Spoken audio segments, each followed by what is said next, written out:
안녕하세요. 세계문학 산책으로 여러분을 안내할 이준의입니다. 세계문학 산책 과목은요, 교양 과목으로서 2학점 이시수에 해당합니다. 교양 과목은 모두 6개의 영역으로 나누어졌는데, 그 중에서도 세계문학 산책은 인문사회 영역에 속합니다.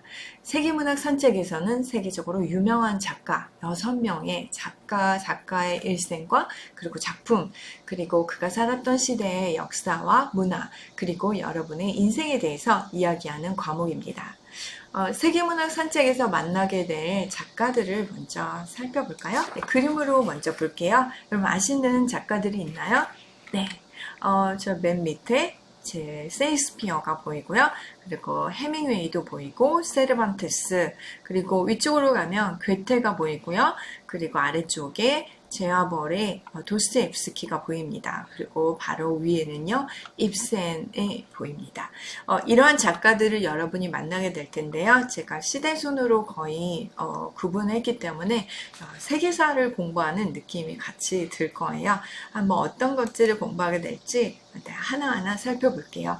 첫 번째는 세르반테스를 만나실 텐데요. 세르반테스는 돈키호테라는 작품을 썼는데 저는 제 기억에 제가 최근에 맨 오브 라만차라는 뮤지컬을 봤습니다. 맨 오브 라만차는 바로 돈키호테를 작품으로 한 건데요. 이 뮤지컬에서 홍광호와 오만석이 열연을 했고요. 유튜브 조회수가 엄청났죠. 저도 지금도 그 주인공이 불렀던 그 노래 Impossible Dream이랑 둘시네아라는 노래가 귓가에 맴돕니다. 세르반테스는 왜 이렇게 미치광이를 주인공으로 썼을까요? 네, 아주 멋지고 잘생기고 괜찮은 덕망 있는 그런 주인공을 쓸 수도 있었을 텐데 왜 이렇게 미치광이를 주인공을 썼을까요? 바로 세르반테스가 살았던 시대의 스페인 너무너무 힘들었고요. 세르반테스는 실제로 돈키호테보다 더 힘든 생활을 했습니다. 노예로 잡혀가 5년 동안 생활하기도 했고요. 전쟁에 나가서 왼팔을 잃어서 레판토 해전의 외팔이라는 그런 별명도 가지고 있습니다. 또 스페인이 영국과 싸워서 무적함대로 준비하고 싸움을 준비할 때 군사물자를 납품하는 일도 맡았고요. 실제로 마지막 죽기 전까지 땡전 한 푼 없이 어렵게 살았습니다. 그치만 이 돈키호테라는 작품은 감옥도 들락날락했는데 감옥에서 말년에 쓴 작품이고요. 저작권을 싸게 넘기는 바람에 돈 한 푼 없이 힘든 생활을 했습니다. 세르반테스가 이렇게 미칠 수밖에 없는 그런 스페인의 상황과 그리고 사회, 문화, 역사에 대해서 살펴보도록 할게요. 수업 시간에. 두 번째는 어떤 작가를 만날 거냐면요. 세익스피어를 만날 거예요. 정말 앞에 지금 세르반테스를 얘기했는데 이 두 작가는요. 영국과 스페인의 대표 작가이면서 동시에 우연히도 한날 한시에 죽게 됐어요. 1616년 4월 23일인데 그래서 문학을 사랑하는 많은 사람들이 세계 책의 날을 바로 4월 23일로 정하고 있습니다. 세르반테스가 정말 힘들게 생활한 것과는 완전 반대로 셰익스피어는 영국의 왕실의 후원을 받아서 엄청난 그런 후원 속에서 작품 활동을 하였고요. 또 그 작가로 또 배우로서도 연기를 했고 죽을 때에는 셰익스피어가 살았던 그 지역에 두 번째로 땅을 많이 가지고 있었던 것으로 밝혀졌습니다. 이 작가는 그렇지만 이렇게 행복히 살았음에도 비극을 썼어요. 그래서 4대 비극 굉장히 유명하죠. 이런 작품들을 썼는데 이 사람은 또 왜 이렇게 행복하게 재밌게 잘 살았으면서 이렇게 비극을 썼는지 이것도 수업 시간에 보도록 하겠습니다. 세 번째로 만나볼 작가는 괴테입니다. 괴테는 젊은 베르테르의 슬픔으로 유명한 작가고요. 사랑둥이, 전 세계에서 정말 사랑 많이 한 작가 중에 한 사람일 거예요. 말년에 80이 넘어서도 굉장히 어린 10대 소녀의 사랑에 빠져서 청혼을 하는가 하면 그렇게 사랑둥이였습니다. 괴테가 20대 때 발표한 이 책 때문에 엄청나게 유럽에서는 괴테 열풍이 불었죠. 좋은 점도 있었지만 괴테의 이 주인공인 젊은 베르테르를 따라서 자살을 하는 사람들이 늘어나서 이것을 베르테르 효과라고 이렇게 붙이기도 했는데 어떤 유명인이 자살을 하면서 그 사람 따라하는 그런 모방 자살을 일컫는 말이 되기도 했습니다. 젊은 베르테르의 슬픔의 여주인공은 롯데예요. 샤롯데. 어서 많이 들어보시지 않았나요? 롯데, 롯데리아, 롯데호텔. 그렇습니다. 바로 우리나라의 신격호 회장은 젊은 베르테르의 슬픔에 푹 빠져서 롯데라는 이름을 붙였다고 합니다. 기업에도 이름을 붙였어요. 자세한 내용은 역시 수업 시간에. 네 번째로는 도스토옙스키를 만날 텐데요.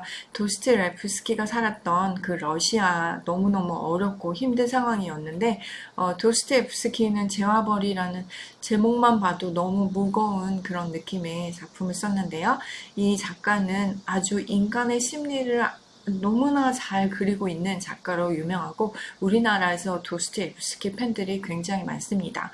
도스토옙스키가 살았던 이 러시아 너무 힘든 제정 러시아 상황인데요. 그래도 도스토옙스키 작품 속에 모두 다 돈에 집착한 그런 범죄자들이나 살인자들이 주인공들이 나오고 있는데요. 실제로 도스토옙스키가 도박에 빠져서 돈이 굉장히 궁핍하고 어려운 생활을 했습니다. 돈을 선불을 받아서 도박으로 날리고 글을 써주고 이런 생활을 반복했는데 말년에 안나, 속기사인 안나를 만나서 좀 편안한 삶을 살기도 했습니다. 여기에서는 바로 돈의 문제에 대해서 이야기할 건데요. 한 사람의 못된 사람이 많은 돈을 가지고 있어서 이 사람을 죽여서 이 돈을 많은 가난한 사람들에게 나누어 줄 수 있다면 그럼 모두가 행복한 사회가 되지 않을까라는 그런 의도에서 도스토옙스키의 이 재화벌이 시작하고 있는데요. 바로 이 공리주의 문제, 최대 다수의 최대 행복을 위해서는 한 사람의 인간의 가치나 이런 것들을 무시해도 되는가?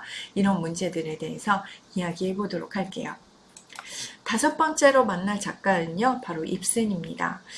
노라의 가출이라고 제가 제목을 붙였는데, 작품은 인형의 집이고요. 인형의 집은 주인공인 노라가 집을 나가는 그런 상황으로 마지막에 끝나는 작품입니다.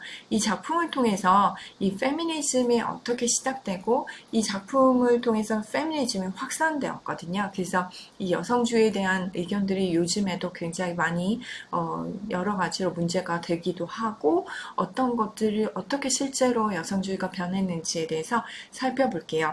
실제로 우리나라에는 1920년대 나혜석이 인형의 집을 보고 인형의 가라는 작품을 발표하기도 했고요. 우리나라에서도 활발히 활동을 했었는데 어떻게 이렇게 변화가 됐는지 살펴보도록 하겠습니다.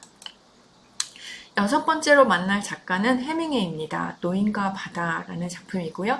해밍웨이는 세계 1차 대전과 2차 대전에 참전하면서 인간이 왜 싸워야 되고 이 뭔지도 모르는 싸움 속에서 인간들이 죽어가고 그동안 믿었던 그런 가치관이나 이런 것들이 상실되는 시대에 대해 절망하는 그런 것들을 그리기도 했는데요. 이런 것들을 실제로 트라우마 속에서도 힘든 그런 생활을 했는데 이걸 어떻게 치유하고 우리가 이런 상황들을 어떻게 보고 다시는 이런 일이 일어나지 않도록 해야 한다는 것을 배울 수 있는 그런 작품들을 많이 썼습니다. 노인과 바다에서는 여러분 아마 영화나 아니면 이야기를 많이 통해서 들었을 테지만 해밍웨이는 또 어떤 삶을 살았을까요? 이것도 같이 한번 살펴보도록 하겠습니다. 이렇게 6명의 작가를 이제 직접 수업 시간에 만날 거고요. 이들이 어떤 사랑에 빠지고 어떤 사람들을 만나고 어떤 작품들을 쓰게 됐는지 이런 상황들에 대해서 이야기해 볼 거고요. 그리고 그 사람들의 인생을 통해서 우리의 앞으로의 인생과 우리가 어떻게 살아야 하는지에 대해서 같이 살펴보도록 하겠습니다. 여러분 수업 시간에 만나요. 네, 수고하셨습니다.